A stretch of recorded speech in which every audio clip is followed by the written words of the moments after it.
To create a chain stitch, I am going to use my hook and my yarn to yarn over,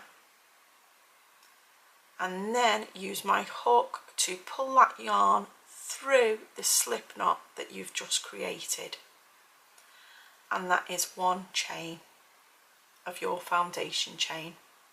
You're going to yarn over again, twist your hook so that the hook's facing downwards, and pull it through your last chain. That's 2 chains on your hook. You're going to yarn over again and pull through,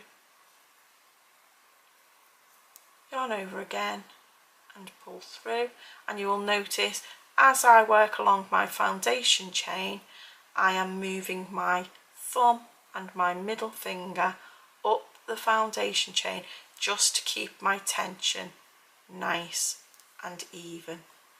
If you work that and continue to practice, then the best way to master your tension is to practice doing 10 stitches, then doing 20, then doing 30, all the way up to 100, undoing each time and starting a new foundation chain each time.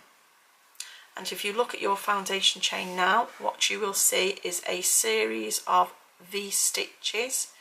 Each of those V's is a stitch of your foundation chain, so you will be able to count the way along up until 10 stitches, then undo it, start again, count up to 20 stitches, undo it, do it again, do 30 stitches, and so on.